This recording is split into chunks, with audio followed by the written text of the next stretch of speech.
Azul, bonjour tout le monde. Dans cette vidéo, on va commencer la régulation PID. D'accord, donc la régulation PID est vraiment très importante. Donc on va commencer directement l'explication. Dans cette vidéo, on va voir une explication sur le bloc de PID de notre régulateur. Après la prochaine vidéo, on va faire un exemple pratique. Voilà, donc ça, la configuration matérielle, vous avez déjà vu ça, d'accord. Donc il y a une chose importante, c'est le cycle, d'accord. Le cycle d'exécution de notre régulateur. Donc on le trouve ici. Ah, c'est pas ça, c'est alarme cyclique. C'est l'alarme cyclique, d'accord. C'est là qu'on trouve notre bloc, d'accord. Donc dans ce bloc il s'appelle OP35, d'accord.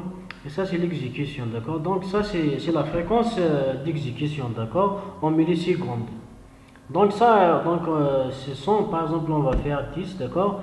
Donc ça veut dire notre bloc ou bien notre régulateur calcule chaque milliseconde, d'accord. Il fait une exécution chaque 10 millisecondes, d'accord. Voilà, donc on a dit c'est OB35, donc on va implanter notre régulateur dans ce bloc, d'accord, parce qu'il a besoin d'une fréquence vraiment stable, sinon il ne fonctionne pas, d'accord. Donc on va créer ce bloc, on a dit insertion, bloc d'organisation, OB 35. Voilà, langage contacteur. Voilà, on ouvre ce bloc. Voilà, vous voyez ici qu'il a fait automatiquement cyclique interrupt, d'accord. Donc notre régulateur se trouve ici dans la bibliothèque. Après standard librairie. Après vous trouvez ici les pieds du contrôleur. Voilà. Après là nous avons 5 différents régulateurs, d'accord. Donc ça c'est un régulateur continu. Donc vous pouvez servir de LED, d'accord. Là nous avons un régulateur, si vous voulez, c'est un régulateur continu, d'accord, une régulation continue. Nous avons par exemple, lorsque nous avons une entrée continue et une sortie continue, d'accord. L'entrée par exemple c'est une température, la sortie par exemple c'est une vanne de vapeur, d'accord. Donc on fait notre calcul en continu. Nous avons une entrée continue, une sortie continue, donc on peut utiliser celui-là. Il y a un autre spécialement pour la température, d'accord. Nous avons celui-là, c'est régulation de température continue. Ça, il est spécialement pour la régulation de température continue. Pardon. Voilà. Nous avons ça. Donc, ce deuxième. C'est un échelon, d'accord. La régulation à l'échelon. Après, nous avons la régulation de température à échelon. Et ça, c'est la impulsionnelle, d'accord, régulation impulsionnelle, d'accord. Donc on va voir si vous maîtrisez par exemple celui-là, vous allez arriver à maîtriser les 4 autres régulateurs, d'accord. Donc vous pouvez voir ici nous avons plusieurs entrées, d'accord. On doit savoir chaque entrée, d'accord, le rôle de chaque entrée et chaque sortie, d'accord, pour qu'on puisse maîtriser cette régulation, d'accord. Donc on peut commencer avec la première entrée, d'accord, complète reset, d'accord. Donc ce paramètre il est booléen bien sûr, d'accord, c'est un bouton. Donc c'est un bouton spécialement pour la remise à zéro, d'accord, reset. Donc c'est très important de faire à chaque fois de remettre toutes les valeurs, d'accord. Donc lorsqu'on clique, lorsqu'on active cette entrée, il fait une remise à zéro de toutes les variables, d'accord, de tous les paramètres de notre régulateur, d'accord. Voilà, c'est une entrée booléenne bien sûr. Donc ça c'est le manuel, d'accord. Là, par exemple, si nous avons un IHM ou une interface, cet écran digital, d'accord. Par exemple, on peut faire deux boutons, d'accord. Le manuel et l'autre, d'accord.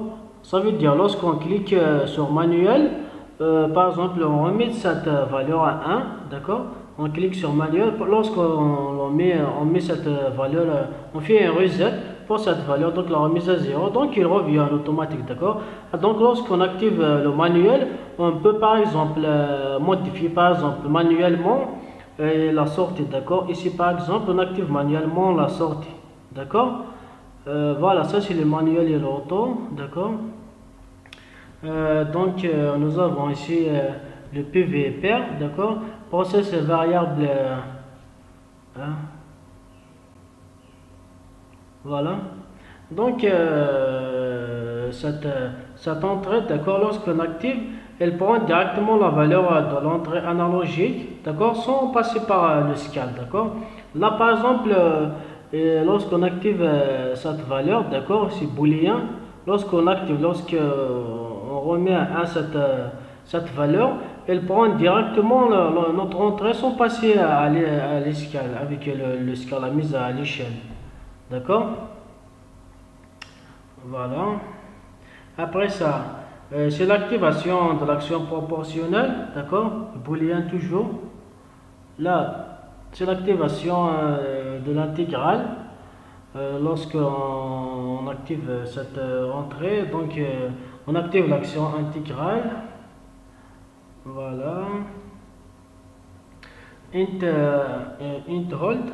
D'accord, ça c'est frisier l'action intégrale. Ça veut dire c'est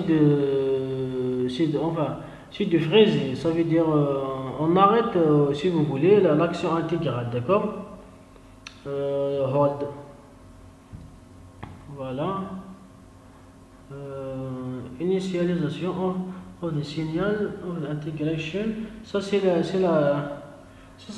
la remise à 0 de notre intégrale, de l'action intégrale. Quoi d'autre? Ici, nous avons le cycle.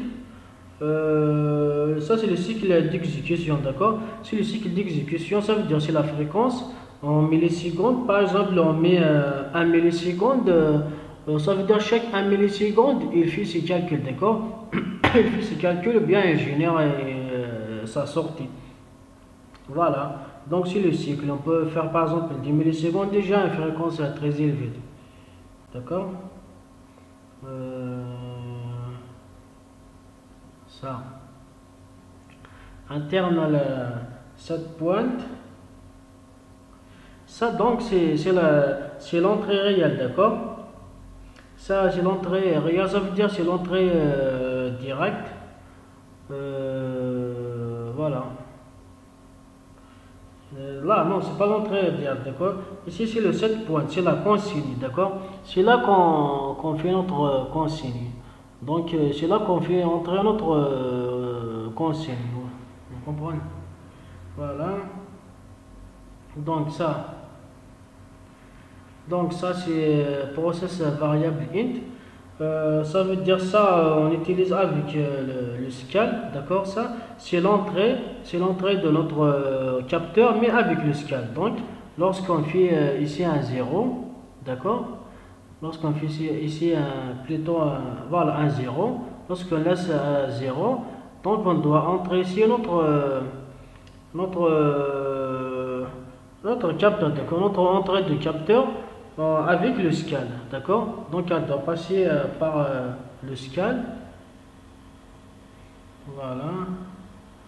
Là nous avons le manuel, d'accord.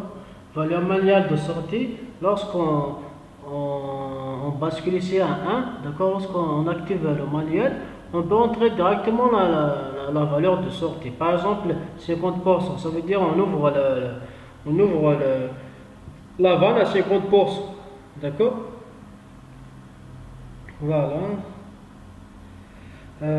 Ça c'est le gain, c'est en pourcentage.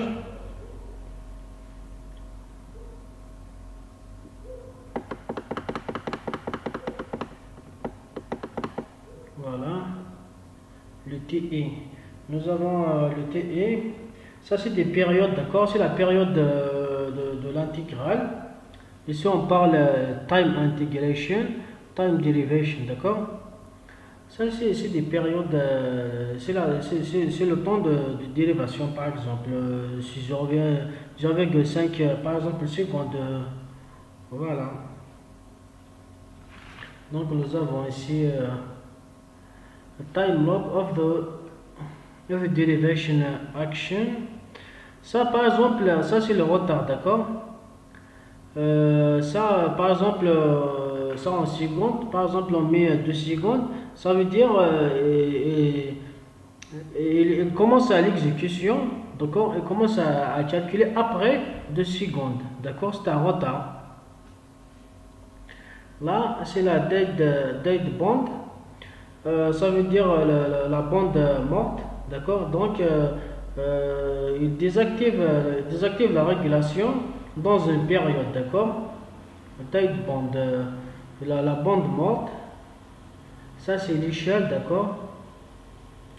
L'échelle, c'est comme dans le scale, d'accord? Ça c'est la hour limit, ça veut dire c'est la valeur supérieure, ça c'est la valeur inférieure. Par exemple, lorsqu'on parle de niveau, ça par exemple c'est 100%, là c'est 0%. Quoi d'autre? Là c'est PV fake. Donc là, par exemple, il prend notre entrée en réel, d'accord? Il prend notre entrée et multiplie fois la valeur qu'on a entrée ici, d'accord? Ça dépend de notre capteur, d'accord? Là, c'est pareil, mais ici, il fait la soustraction. Voilà. Real manipulation. Là, c'est pareil pour le niveau, d'accord? Là, c'est pas, enfin, c'est pour le high limit, d'accord? Ça veut dire la limite la plus haute. Il prend cette valeur qu'on a entrée, qu'on a saisie ici, il la multiplie, il fait une soustraction. Voilà. Donc ça, c'est la valeur qui est en réel, d'accord? Lorsqu'on fait l'initialisation qu'on a parlé déjà, donc il prend, par exemple, si on fait par valeur, enfin par défaut, aller à 0, d'accord? Mais on peut prendre une autre valeur. Voilà. Donc lorsqu'on fait l'initialisation, il commence directement avec cette valeur. Voilà. Là, disturbance valeur, ça on additionne, d'accord? Là, ça veut dire l'entrée qu'on a fait ici, on additionne pour notre sortie, d'accord? La sortie de correction. Enfin, la valeur de correction. C'est une addition pour la valeur de correction. Voilà. J'espère que j'ai pas oublié des trucs. En tous les cas, vous pouvez voir tout ça dans l'aide, d'accord? Donc là, c'est les sorties, bien sûr. Là, c'est la valeur de correction. Donc, si on veut visualiser notre valeur de correction, d'accord, là, c'est la sortie la plus importante, c'est la sortie vers notre actionneur, d'accord? Ça, c'est une sortie en direct, d'accord? C'est la sortie à notre actionneur, par exemple PAW280, quoi. Donc là, c'est l'alarme, d'accord? Donc lorsqu'on dépasse les limites, d'accord, lorsqu'on dépasse trop les limites qu'on a fait, il fait une alarme, d'accord? Par exemple, alarme température trop haute, au niveau trop élevé, etc. Donc là, c'est les sorties de notre des paramètres, d'accord? Les sorties des paramètres de notre PID. C'est la sortie des paramètres proportionnels, intégral et dérivé, d'accord? Donc ici nous avons l'erreur, d'accord? Ici c'est l'erreur de signal ou bien l'écart, d'accord? Donc il prend notre entrée, il fait une sortie, enfin il soustracte notre consigne par rapport au capteur, d'accord? Ici il écrit notre erreur ou bien notre écart. Par exemple, si l'entrée de notre capteur. Par exemple, si on parle de température, par exemple, c'est 50 degrés, d'accord? Le set point, ou bien la consigne, c'est 60, d'accord? Donc nous avons ici moins 10, d'accord? Ça veut dire 10 degrés en moins. Voilà. J'espère que vous avez compris. Normalement, je n'ai pas oublié. Si j'ai oublié un paramètre ici, vous pouvez les trouver dans l'aide, d'accord? Donc la prochaine vidéo, on va faire un exemple. On va essayer ça, on va voir ça avec un exemple. Voilà, merci Tamir.